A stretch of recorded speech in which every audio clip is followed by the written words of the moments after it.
Previously on Miss President. Now we want to talk about when you're intentionally communicating, when you're in front of people, when you're making a speech, because that's a large part of leadership. You are only as good a leader as how you communicate. Once a comrade, always a comrade. Comrades power.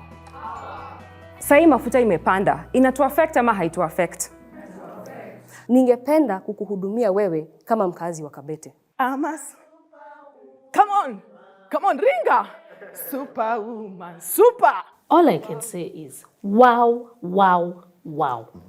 I feel very honored and proud to sit as a judge on this show. You are the top 10, and this is an academy of women leaders. A whole new world, a new fantastic point of view. Yes, we are back again to this very interesting topic, international relations, which is through knowledge and skills in history, politics, analysis, and research, and enable one to interpret and navigate global affairs through the intricate and often subversive layer of influences. With these skills, our contestants will learn how to critically interpret the contemporary world and analyze the shifting complexities that dynamically occur in politics. And this brings me to the question I ask every week. Is Kenya ready for a female president? Today's episode is filmed over a period of 2 days, and the contestants will be given a task where they'll present as individuals. Top 10 is not easy at all. And as in every episode, eliminations are expected after the presentations, and judges' deliberations as we seek to find out who is taking the title this season.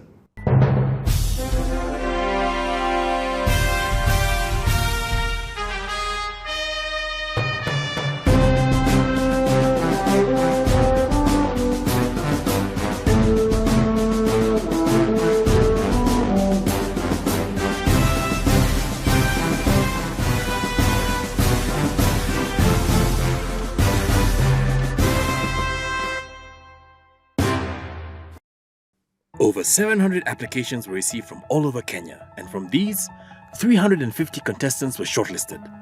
After a series of auditions, over 50 women were selected, and they will now battle it out at the Academy for the coveted title of Miss President. In the race to be elected Miss President, we have the following contestants.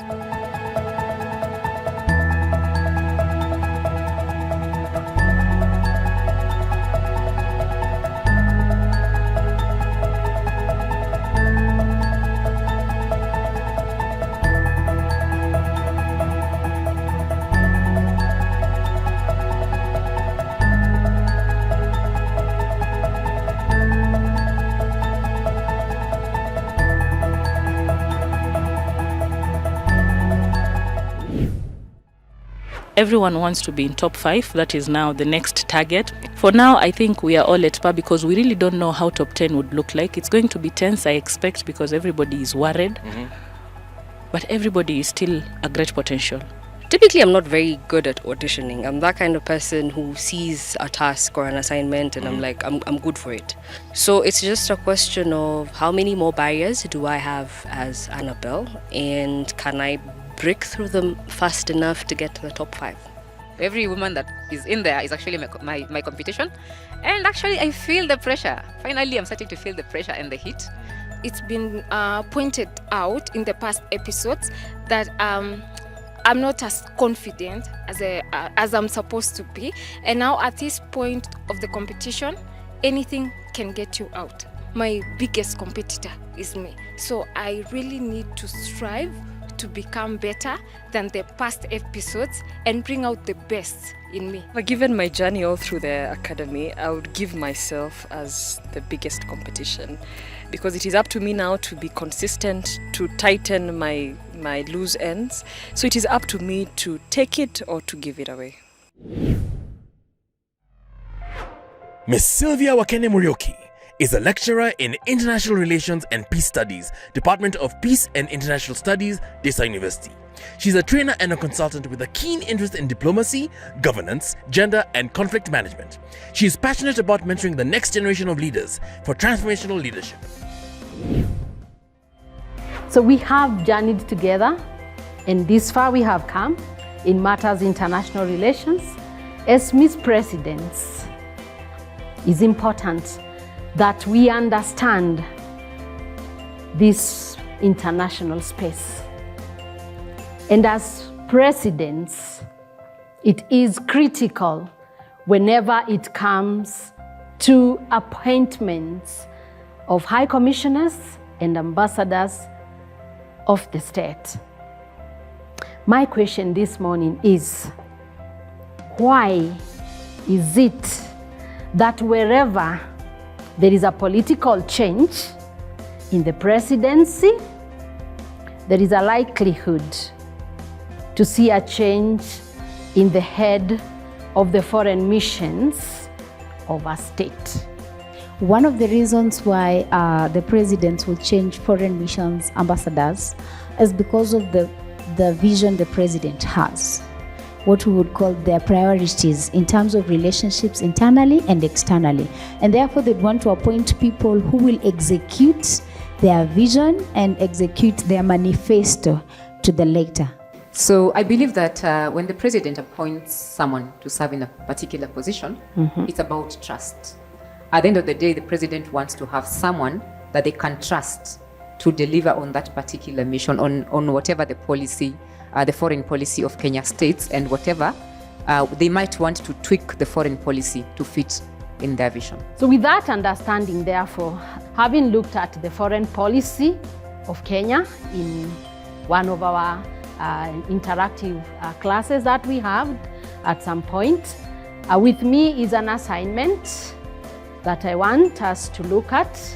As the President of the Republic of Kenya, explain the factors you will take into consideration when you are appointing the ambassador and the high commissioner to the following states, respectively: United States of America, 2, Tanzania.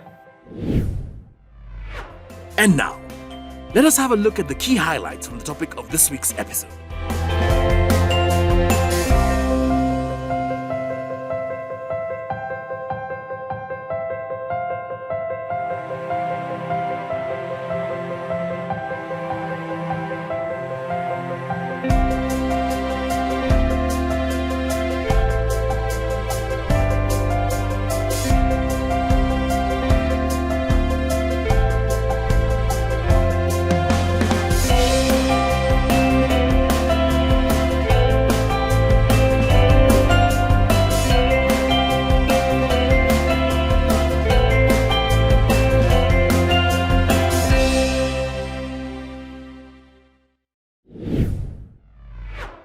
Our judges for this season are: My name is Dr. Zipi Okoth. I am a lecturer at KCA University, a gender consultant, an award-winning filmmaker, and founding director of the Lake International Pan-African Film Festival. I will be looking for someone who is informed, bold, visionary, and has a unique leadership predisposition. Hi, my name is Jerry Kirene.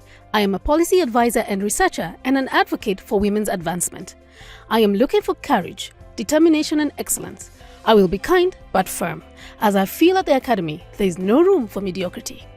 My name is Michael Nyango. I am the founder and lead and the agenda setter for Kenya's largest and most trusted social media platform, WhatsApp, the Forgotten Bottom Millions. 4BM, a social enterprise currently reaching over 500,000 persons every week via WhatsApp and transforming the lives of thousands of Kenyans.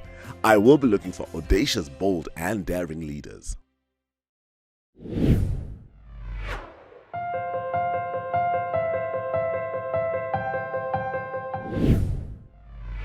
The appointment of ambassadors in Kenya is the sole prerogative of the president. The ambassadors and the high commissioners that he proposes have to be vetted by parliament.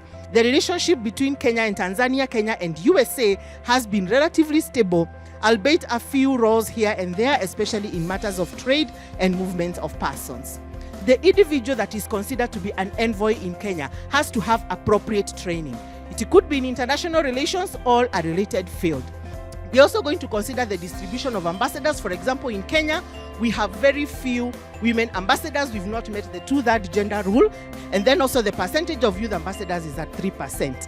If you look at the appointments that were made in 2022 by the outgoing president, the number of women ambassadors who were given those positions were 7 out of 17. 2 out of 6 were named deputy ambassadors.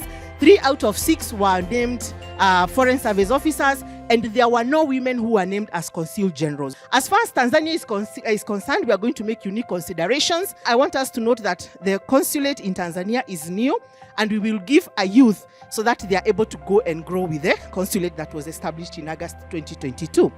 In the US, alongside all our priority areas, since 1964, we've had 17 ambassadors. There has never been a woman representative. So we are going to have a woman go to the US.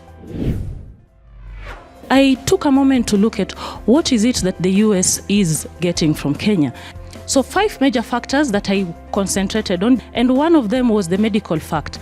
Can we be able to ensure that we have better vaccines? We can get support for pharmaceuticals. The other thing is military support. We've realized that by our being firm in our counterterrorism activities, we've been able to secure a seat in the National Security Council. Another thing is the economic part. How are we going to negotiate better on the issues that we export? Kenya imports from Tanzania more than what Tanzania gets from Kenya. We are spending at least $44 billion annually on Tanzania, but Tanzania is spending only $21 billion. Where Kwale sits across the border between Kwale and Tanzania, we have a stretch of a border of at least 101 kilometers.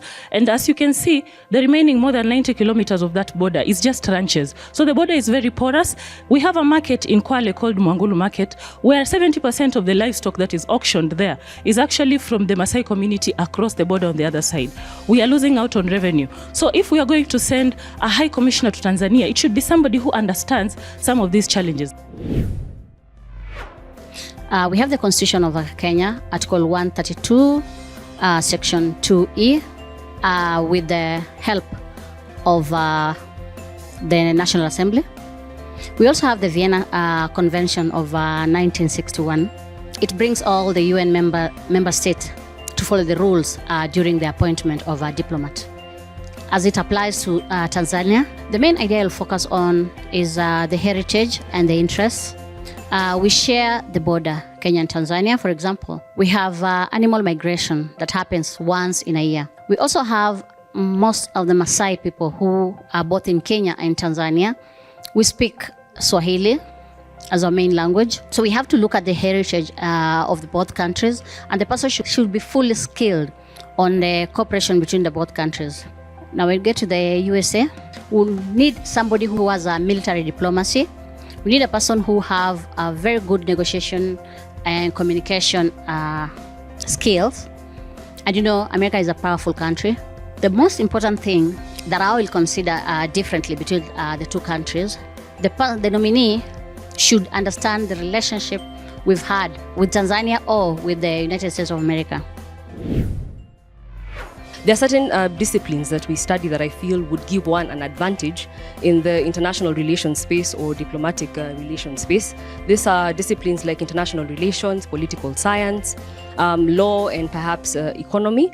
What would I look at for the United Republic of Tanzania? I would give individuals from the coastal region preference because of the similarities in language and cultural practices, so that they would have an easier time adapting. Fairly recently, we had very frosty relations between our country and the Republic of Tanzania, which are now on the mend. So they also need to have a vision on how they're going to maintain the current cordial relations that we're enjoying. How are we going to leverage on the various agreements that have been laid down between Commonwealth states so that we can advance our trade and development agenda? In as far as the United States of America goes, so they're a powerful political ally to have. They're also a good trade partner for Kenya because they are a net importer of our knit and woven apparel.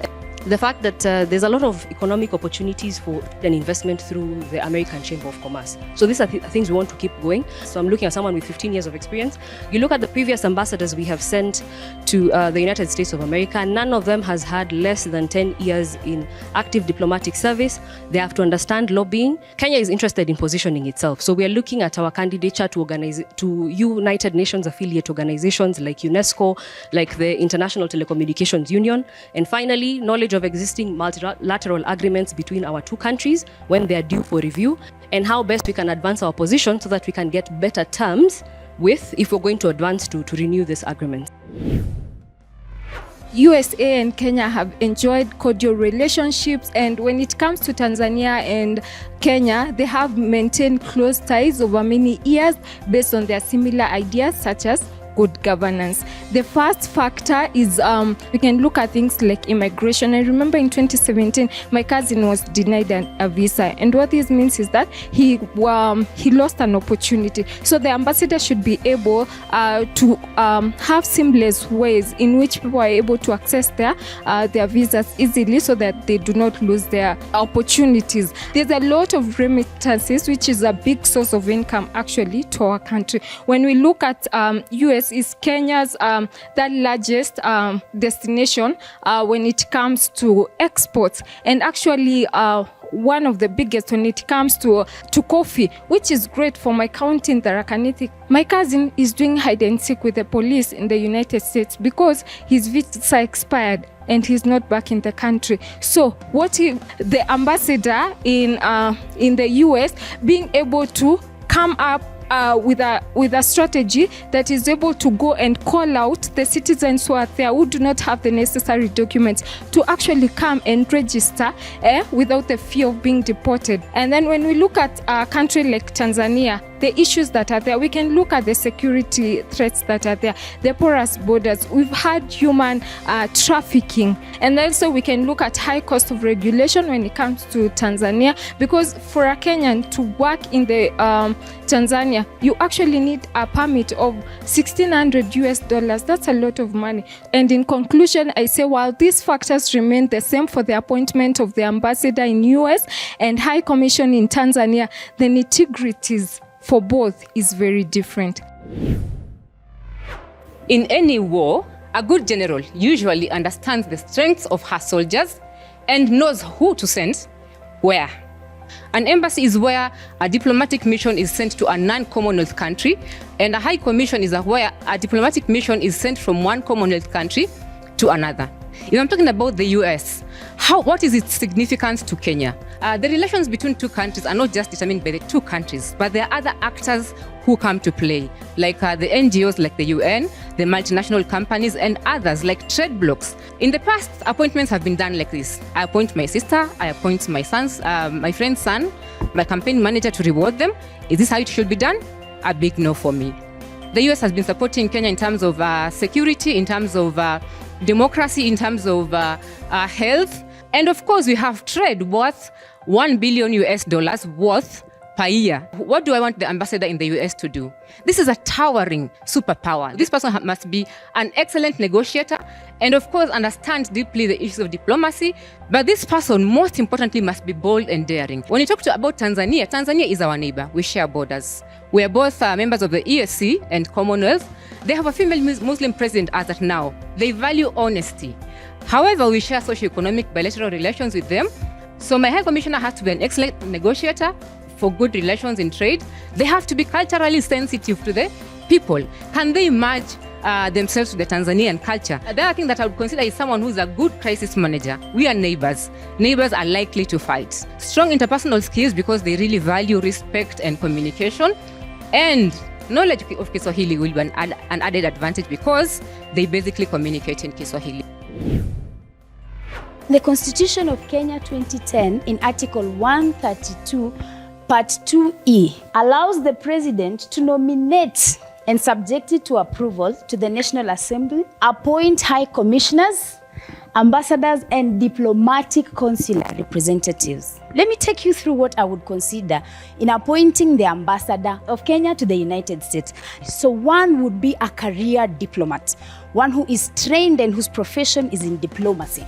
Advocacy and human rights activism is very dear to the United States government. We benefit a lot in terms of fighting terrorism, narcotics, human trafficking, and finally, embrace technology, the use of artificial intelligence. The world is moving. Tanzania and Kenya have had a very good relationship with a few spats here and there. The biggest agenda is to improve regional integration.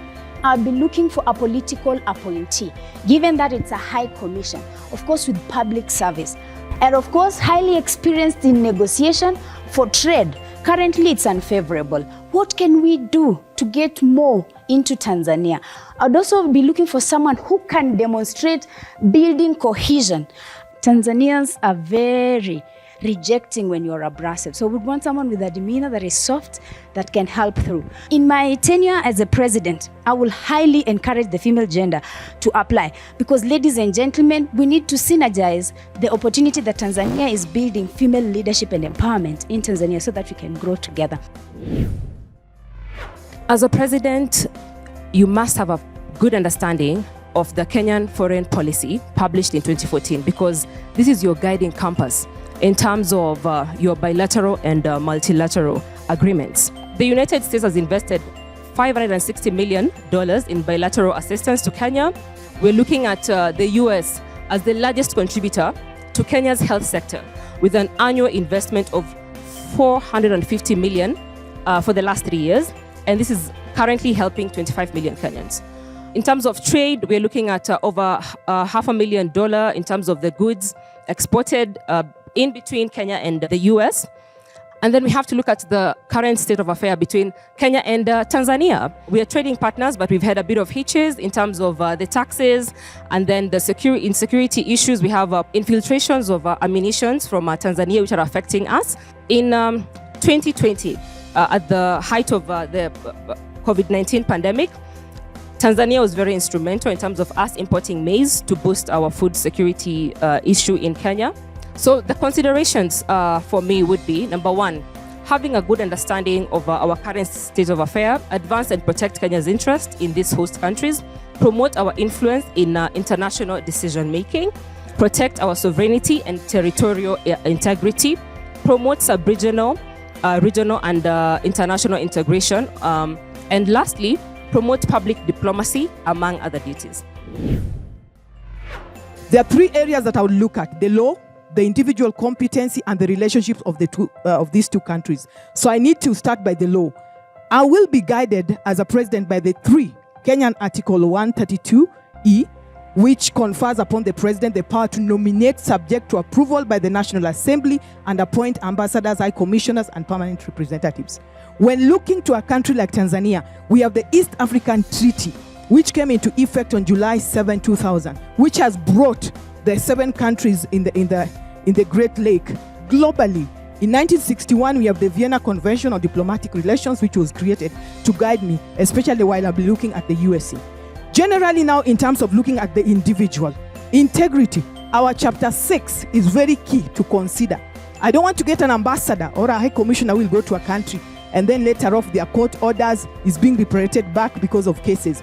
Kenya and the US belong to a number of same international organizations, and this would include UN, the IMF, World Bank, World Trade Organization. And in January 2021, Kenya began a 2-year rotation on the UN Security Council as a non-permanent member. So that is very important for me as a president to take note, especially when I'm now looking at the USA, so that whoever is going there should also understand where Kenya stands. Now, specific to Tanzania, it is good to note we are members of the East Africa community. This High Commissioner would be able to represent Kenya's interest in political, economic, financial affairs, amongst others, be able to monitor developments in Tanzania economic, financial, and foreign policy. The ambassadors and the high commissioners are the people that connect nations. When you look at the Vienna Convention of 1961, then we get to understand that the role of a diplomatic mission is majorly to effect friendly relations between the 2 states, to ensure that they are able to negotiate for treaties and they are able to sign for contracts on behalf of the country beyond and abroad. It is therefore important to nominate, vet, and appoint ambassadors who put Kenya's best foot forward in the sensitive international political space. President Jomo Kenyatta had to deal with a lot of the shifter war that really caused Kenya a lot of destabilization due to the border issues that were there at that time, post-independence. And then that was really the foreign policy angle at that time. It was mainly to deal with peace and coexistence among member states. Mwai Kibaki's approach on foreign policy was more hands-off. Appointments were made differently at his time. He kept it to the ministries. And then President Uhuru Kenyatta's charges in the ICC really affected his approach to foreign policy, and so he had more political appointments seemingly at that time. So what is at stake? So what we receive from the US are capital goods. And these are the capital goods that we need to improve on our coffee, on our tea, and to improve on manufacturing, industrialization, and technology. Kenya also had its status elevated from just a member state to a strategic partner with the US. So this is a relationship that is difficult to build over time, and I want to maintain it because I still want to have the biannual dialogues to forge relationship with the US. So individual traits, I look at a tough and effective negotiator. Don't forget, Americans are capitalists. You scratch my back, I scratch your back. I also need someone who is verbally fluent and concise. I need social intelligence, very important. So Kenya's export to Tanzania in 2020 exported 295. And then there's a shared security and the shared infrastructure. But one thing I want to emphasize on our relationship with Tanzania, as long as we have peace with Tanzania, we save so much because the conflict in Somalia cost us so much. So I require emotional intelligence, excellent negotiation skills, physical and mental stamina, and relevant work experience because I do need a thriving nation. What I have here are elimination slips. And now, what you're going to do is you're going to fill in your name as the name of proposer. Then you're going to give the name of one person to be eliminated from the academy and the reason why. Then you're going to give the name of one person who must stay in the academy and the reason why. We have diversity in thoughts, and anytime someone is presenting, you get to learn something new. You get to learn about someone's county, because then some of the experiences people have, they personalize where they come from, they personalize their exposure, their travel experiences, and I think that is beautiful. You're just on your toes, trying to get facts right, trying to bring in new ideas, and trying to bring in an aspect that relates to Kenya. And I mean, what's the best for Kenya? I think it's really a whole facet of things. At the end of the day, you just have to remain confident and just trust what you've done and just present what you have. Being confident here is just number one. The tasks for today's assignment are as follows.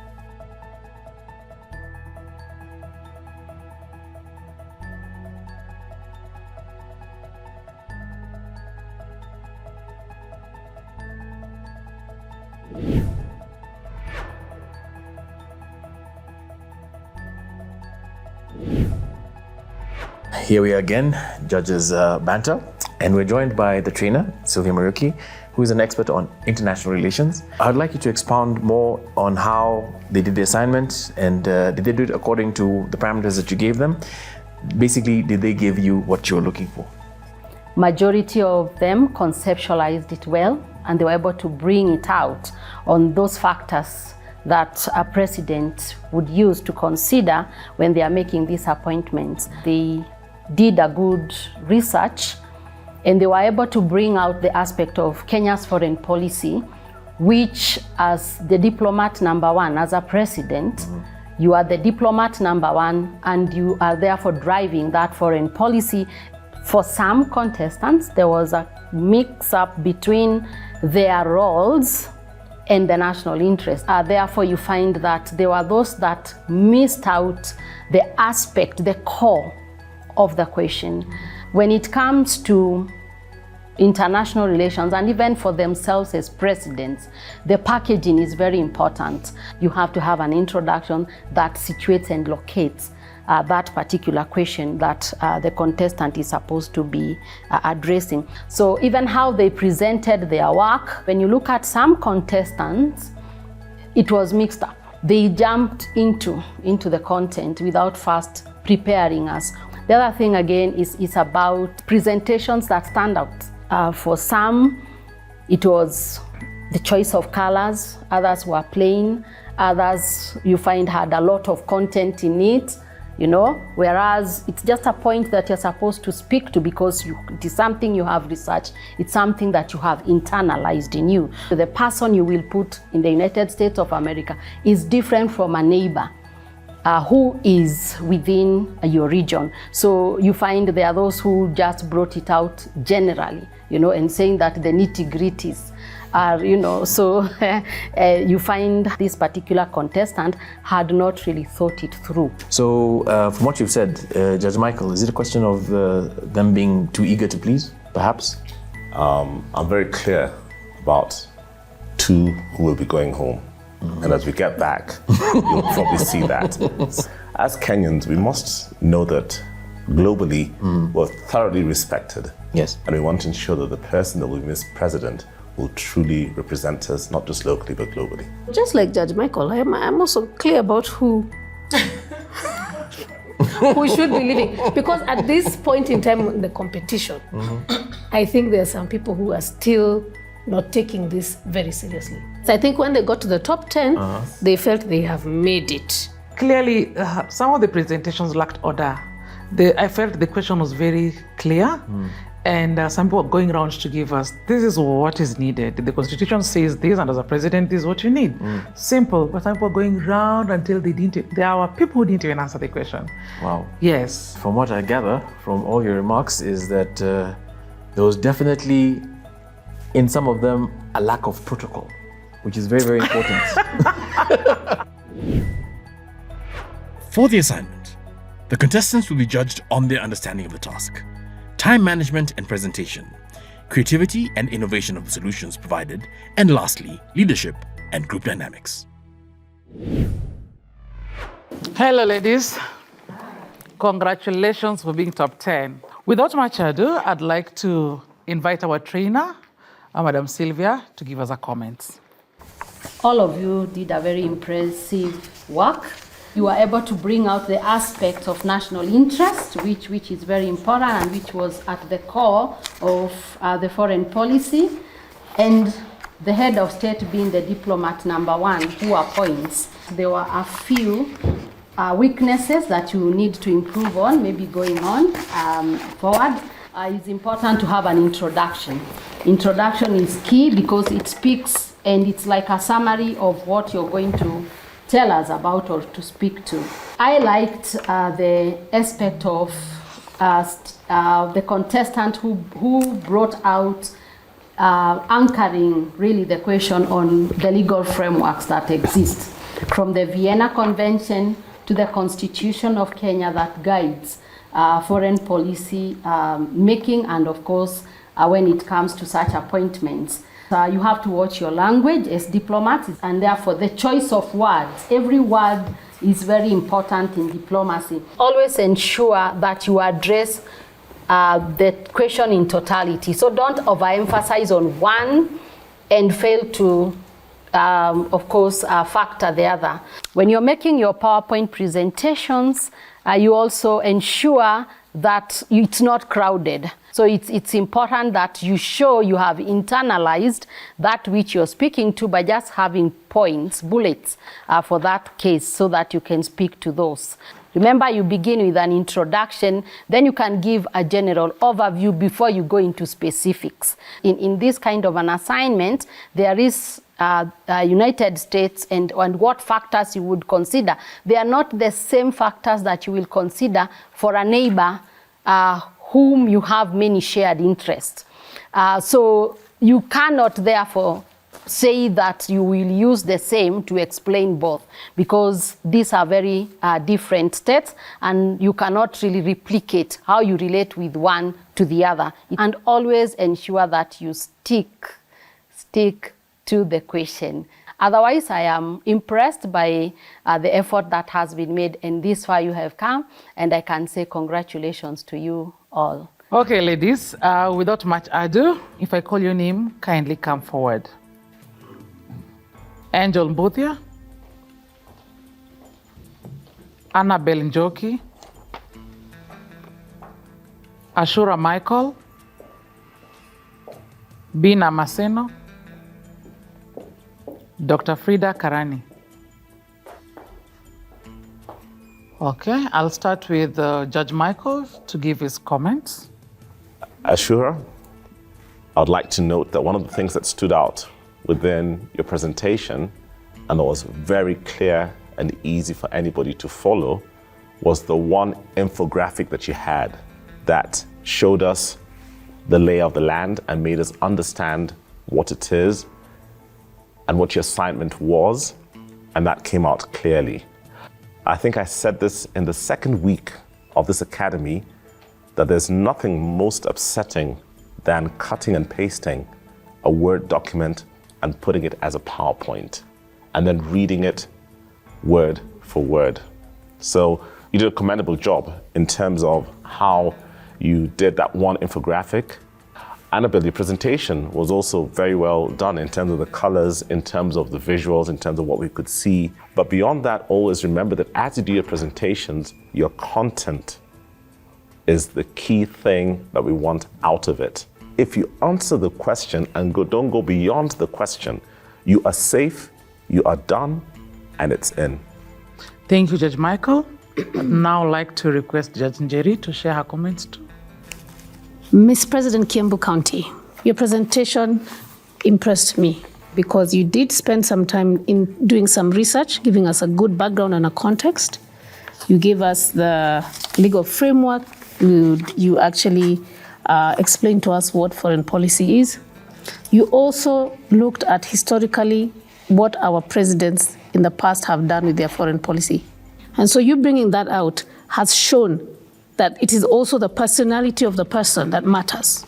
And that, I think, is very commendable. And I think we could have done a little bit more on the Tanzania bit. We could have put in a little bit more effort. Dr. Frida Karani. So the one thing that stood out in your presentation is the fact that you looked at gender and you did your research. I found that commendable because I looked at it and I said, wow, actually, we are not looking at how many ambassadors we have out there that are women. You also talked about youth, which also needed to be looked at in terms of how do we expose even our young people to this career of diplomacy. The one thing that you did is you just focused on that. Even when you wrote about Tanzania, you still put gender. That cannot be the only premise upon which you base your appointments in your foreign policy decisions. Yeah, Bina, your work was good. I liked that you looked at the statutory requirements according to the Constitution because this is a government appointment.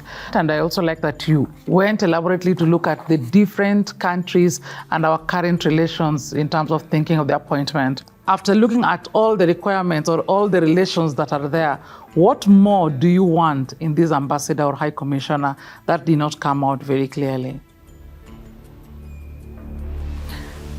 Annabelle Njoki. As a president, you cannot profile a position as high as ambassadorial position in terms of cultural profiling. We can't say that this position of for Tanzanian Republic is going to be for people from the coast because what? Their language is Kiswahili. Kiswahili is a Kenyan national language. Imagine if 20, 30, 50 years, we only have the ambassador to Tanzania is from the coastal region. What do you think people will think? We will let you go home. I would like to say that it has been an interesting experience. It was amazing meeting all of you phenomenal women. We've had amazing engagements together, and I hope that this will not be the end. Thank you. The rest, you can have a seat.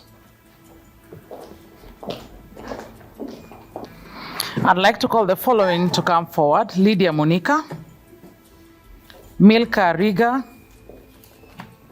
Muchunku Kawira, Nuru Mohammed, Pauline Onguko. I'd like to invite Judge Njeri to give us comments. Nuru, in your presentation, all you went to is Kenya's interest, direct. There's no context, there was no background. Yes, you talked about Kwale in relation to the border in Tanzania, that's fine, but that's a very local situation that you're talking about. What is the implication of that situation on both nations? Muchunku, I have one question for you. Are you competing to be Miss President of the Republic of Kenya, or are you looking to be Miss President of Tharaka Nithi? I am looking to be the Miss President of Kenya. So you're a person of courage to be able to come back and compete a second time and to come all the way to top 10. I think that's extremely commendable. Thank you. But when I look at your presentation today, and I've seen you doing wonderful things before, it was just too local.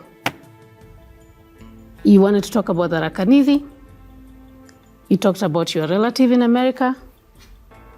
And I was asking myself, as a president of a nation, is that an example that you want to put forth as to why you need to have a certain ambassador with a certain attitude towards foreign policy to get an ambassador that's supposed to be getting us visas?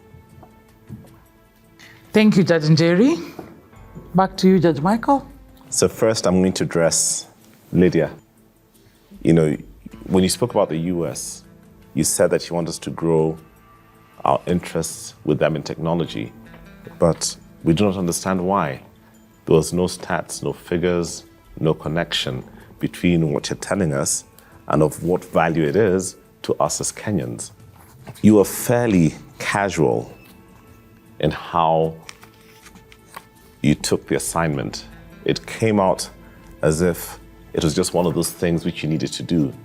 I think, Pauline, you did an effective job in communicating what it is that you as president would be considering for an ambassadorial position both in the US and in Tanzania. And most importantly, you anchored it back to the constitutional requirements and to the laws. And now to Milka Riga. Milka, you had a lovely presentation. I like that you brought out the fact that what you are also not going to be looking for, because a lot of times we find that these are issues that people carry on into their leadership. Like when you talked about appoint my sister, no, appoint my friend's son, no, appoint my campaign manager to reward her, no. However, there's a statement you say that touched my heart, and I was like, you say Tanzanians value honesty.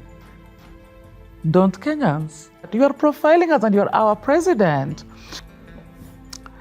Lydia Munika, welcome back to the academy. Pauline Onguko, welcome back to the academy. Milka Riga, we'll give you one more chance so that you redeem yourself. Welcome back to the academy. Nuru Mohammed, as a leader, when you come before your people, we don't care what's happening in your life, and we just want to see a strong leader, a strong president.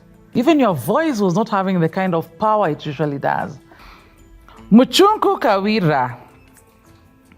First of all, you're looking for the same characteristic for the envoy to Tanzania and for the envoy to America. They can't be the same. So you just gave us blanket reasons, left, right, center.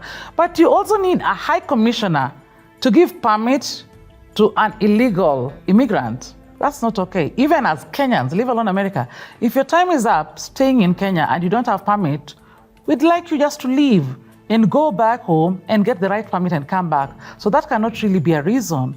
Muchunku Kawira, for that reason, we will allow you to go home. Kawira, I am so proud of you. We met in season 1, and I think you were among the first contestants to leave the house. Then you came to season 2, and here you are, among the top 10. You have fought the fight. I'll say mine is a story of hope, faith, and resilience. And if you want anything, go for it. It's unfortunate that I came back and I've not been able to get what I wanted to get. But I would say thank you for everyone that supported me, and I'm open to great opportunities out there. Nuru Mohammed, you have another chance to redeem yourself. Welcome back. Okay, ladies, I'd now like to give opportunity to my very able judges to share with us 2 of the best presentations of the day. Yes, Michael? I would like to honestly commend Milka, who her presentation was well put together. She owned it. The facts were right. It flowed, and anybody watching totally understood what it was that's involved in appointing an ambassador to the United States and a high commissioner to the United Republic of Tanzania. Congratulations, Milka. Now to Judge Njeri. Miss President, Kiambu County, Angel. out of all the presentations that we listened to, I found that you had mastered your presentation very well. I didn't see you having to refer to notes. You had clearly gone through your presentation. And I would like to recommend to everybody else, did you do some dry runs? Yes, you need to do dry runs. So when you come up here, you're not stammering. You had already internalized it. You are very articulate, and I can see you sitting before an international organization and talking on behalf of Kenya. Well done. Ladies and gentlemen, if there's one thing to learn from this episode, it is from Kawira Muchunku. If you really want something, go for it and put all the effort you need. As today's battle comes to an end, here's a quick reminder of who has left the academy and who still remains in the competition.